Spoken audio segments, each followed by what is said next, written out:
Welcome back to Tipping Point. I'm your host, Kara McKinney. The U.S. House Committee on Homeland Security is meeting today to discuss moving forward with articles of impeachment against DHS Secretary Alejandro Mayorkas. The man in question sent a letter defending himself to Chairman Mark Green, which said in part, quote, "I assure you that your false accusations do not rattle me and do not divert me from the law enforcement and broader public service mission to which I have devoted most of my career and to which I remain devoted," end quote. Now, Biden himself said something very similar before boarding Marine One today on his way to Florida. Take a listen. Have you done everything you can do with executive authority? There's a little you can do. That's all I can do. Just give me the power. I've asked for the very day I got in office. Give me the border patrol. Give me the people. Give me the people, the judges. Give me the people who can stop this and make it work rationally.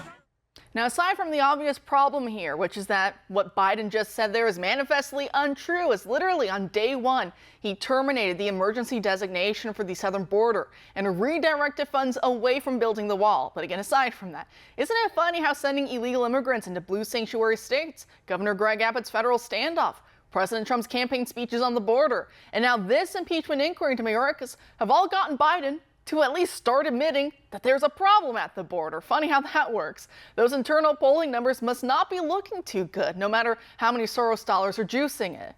Now, as today's hearing got underway, one man stole the show, and that man was neither Biden nor Mayorkas, but the secretary's new white knight, come to rescue him from the consequences of his own bad decisions. California Democrat Congressman Robert Garcia had this to say.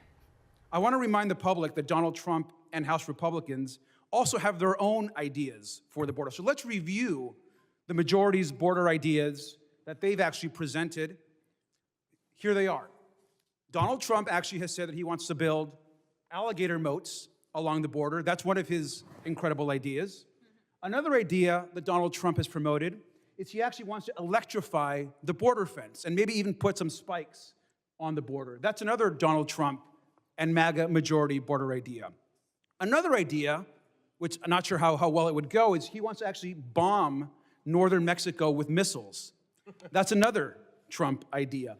And finally, I think one of the ones that I think is the most grotesque is suggestions that instead we should maybe just shoot migrants in the legs as they cross the border. So once again, the Donald Trump and MAGA plan is alligator moats, bombing northern Mexico, shooting migrants in the legs, and electrifying the fence and putting spikes on them. That is the Donald Trump border plan.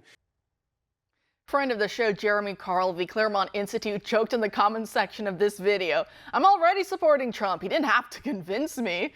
Other conservatives jokingly thanked the congressman for turning the impeachment hearing into a brainstorming session. Alligator moats, electric fences with spikes. Some of those ideas, they don't sound all that bad. Thanks, Congressman.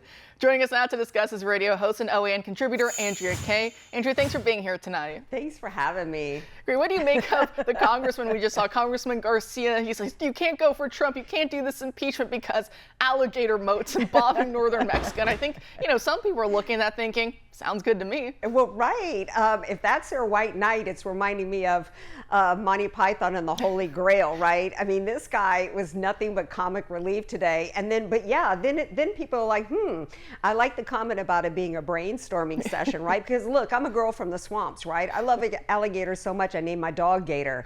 And let me tell you, it's not that bad of an idea if you've ever walked along the banks and saw one of them lurking. But you can always count on the Democrats to share the truth amidst a lot of good humor. And the truth is, as the American people know, is as the responses show to that comedy clip, is that Americans are saying, you know what, bring it on, bring every idea you have, because this is a disaster for the American people, and there's no level of gaslighting that can convince anybody otherwise.